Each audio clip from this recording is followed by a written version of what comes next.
ባሏን ለመፈተን ሌላ ሴት ቀጥራ ህይወቷ የተመሰቃቀለው ሴት አስገራሚ ታሪካችን የሚጀምረው ክሎይ በተባለች ወጣት ሴት ነው።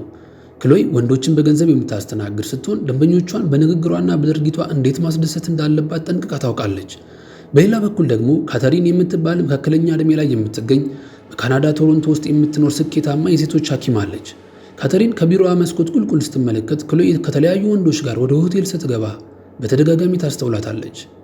የካተሪን ባለቤት ዴቪድ ደግሞ በዩኒቨርሲቲ ውስጥ የሚሰራ በጣም ውብና የሙዚቃ ፕሮፌሰር ነው። በአንድ ወቅት ዴቪድ ኒውዮርክ ውስጥ ትምህርት ሰጥቶ ሲጨርስ ወጣት ሴት ተማሪዎች አብሯቸው እራት እንዲበላ ቢጋብዙትም ወደ ቤት መመለስ አለብኝ በማለት በትህትና እምቢ ይላቸዋል። ይሁንና በዚያው ምሽት ካተሪን ለዴቪድ ትልቅ ሰርፕራይዝ የልደት ድግስ አዘጋጅታ እየጠበቀችው ሳለ ዴቪድ ደውሎ በረራ እንዳመለጠውና በሰዓቱ ሊደርስ እንደማይችል ይነግራታል።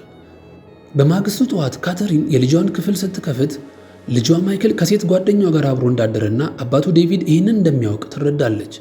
በዚህ ምክንያት በካተሪን እና በልጇ መካከል ያለው ግንኙነት መሻከር ይጀምራል።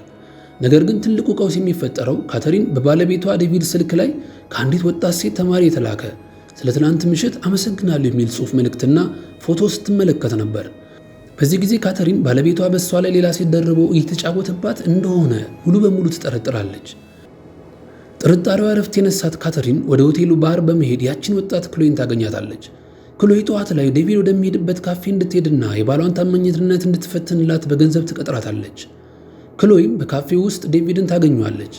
ከቀናት በኋላ ክሎይ የደረሰችበትን ነገር ለካተሪን ስታስረዳ ባለቤትሽ ተግባቢ ቢሆንም ብዙም ስሜት አላሳየኝም፣ ምንም የተለየ ነገር አልተፈጠረም ትላታለች። ካተሪንም የባለቤቷን ታማኝነት ለማረጋገጥ አንድ ተጨማሪ ጊዜ እንድታገኘው ትጠይቃታለች። ነገር ግን በቤት ውስጥ ከጊዜ ወደ ጊዜ ካተሪን ከባለቤቷ ዴቪድ ጋር አብረው መጠጥ እየጠጡ ሲጨዋወቱ ፍቅራቸውን ሲያድሱ ካተሪን በራሷ ትዳር ላይ መተማመን ስላገኘች ጨዋታውን ወይንም ስለላውን ለማቆም ትወስናለች። ክሎይን አግኝታ ከእንግዲህ ከዴቪድ ጋር መገናኘት አያስፈልግሽም ስትላት ክሎይ ግን አስቀድማ ዳግመኛ አግኝታው እንደነበረና የተፈጠረውን ነገር በዝርዝር መግለጽ ትጀምራለች። በሌላ ቀን ክሎይ በብስክሌት ስትጓዝ ወድቃ ጉልበቷ ሲደማ ካተሪን ወደ ክሊኒኳ አስገብታ ታክማታለች።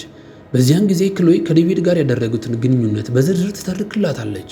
እሱን እንደሳመችውና እያንዳንዱ ሰውነቷን እንደሳማት እንደነካት እያንዳንዱን ወሲባዊ ድርጊት እንደፈጸመች ትነግራታለች።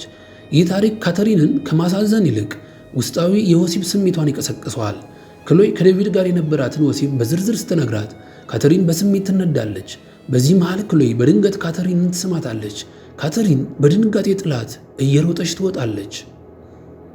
በሌላ ምሽት ግን ካተሪን በከፍተኛ የጭንቀት ስሜት ውስጥ ሆና ክሎይን ዳግመኛ ታገኛታለች። ክሎይ ስለ ዴቪድ የምታወራው ስሜታዊ የወሲብ ታሪኮችን እየሰማች በሁለቱ ሴቶች መካከል ያልተጠበቀ ወሲባዊ ግንኙነት ይፈጸማል። ካተሪን ወደ ቤት ስትመለስ ዴቪድ እየጠበቃት ነበር። እሱም ታማኝ አልነበርሽም ብሎ ሲጠይቃት እሷም በቁጣ እኔም ለአንተ ተመሳሳይ ጥያቄ አለኝ ትለዋለች። በማግስቱ ክሎይ አበባ ይዛ ወደ ካተሪን ቢሮ በመምጣት ግንኙነታቸውን ለመቀጠል ጠይቃታለች። ነገር ግን ካተሪን በተፈጠረው ነገር በጣም ተጸጽታ ስለነበረ የጀመርነው ስራና ግንኙነት እዚህ ላይ አብቅቷል ትላታለች። በዚህ ጊዜ ክሎይ ለካተሪን እውነተኛ ፍቅርና ስሜት ወይንም ኦብሴሽን አድሮባት ስለነበር በከፍተኛ ሐዘን እያለቀሰች ትወጣለች። ክሎይ ለመበቀል በማሰብ የካተሪንን ወጣት ልጅ ማይክልን ወደሚለማመድበት ቦታ ሄዳ ታማልለዋለች።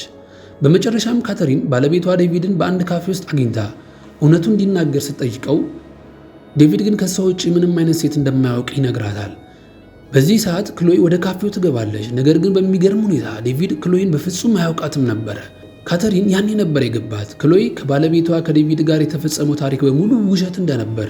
ካተሪን በቅናት ተቃጥላ ሁልጊዜ ወደ እሷ እንድትመጣ ለማድረግ የፈጠረችው ታሪክ እንደነበር ይገባታል። ክሎይ የፈለገችው ባሏን ሳይሆን ራሷን ካተሪንን ነበር። ካተሪን ለባሏ ይቅርታ ጠይቃ በዕድሜዋ መክፋት ምክንያት በራሷ ላይ እምነት አጥታ ይህንን ስህተት እንደሰራችና ከክሎይ ጋር ያደረገችውን ግንኙነት ትናዘዛለች። ዴቪድን በሐዘን ያቅፋታል። ወደ ቤት ሲመለሱ ግን ሌላ አስፈሪ ነገር ይጠብቃቸዋል። ካተሪን ወደ ክፍሏ ስትገባ ክሎይና ልጇ ማይክል አብረው አልጋ ላይ ወሲብ ሲፈጽሙ ታገኛቸዋለች። ልጇን ካስወጣች በኋላ ክሎይ ካተሪንን እንደ ዕቃ ተጠቀምሽብኝና ገፋሽ ስትል ትከሳታለች። ክሎይ ካተሪንን እንድትስማ ስትጠይቃት ካተሪን ግን በኃይል ትገፋታለች። በዚህ ጊዜ ክሎይ ሚዛኑን ስታ በትልቁ የመኝታ ቤት መስታወት መስኮት ላይ ተከስክሳ ከፎቅ ላይ ትወድቃለች። ሕይወቷም ወዲያውኑ ያልፋል። ከወራት በኋላ በልጃቸው ማይክል የምረቃ በዓል ላይ ካተሪንና ዴቪድ ትዳራቸው አድሰው ይታያሉ። ነገር ግን ካተሪን በፀጉሯ ላይ የክሎይንን የፀጉር ማያያዣ አድርጋ ትታያለች። ይህ የሚያሳየው ክሎይ ብትሞትም የጣለችው አስፈሪ ጥላ ግን ከቤተሰቡ ሕይወት ውስጥ መቼም እንደማይጠፋ ነው። ቻናላችንን ሰብስክራይብ በማድረግ ቤተሰብ ይሁኑ። ሻሎም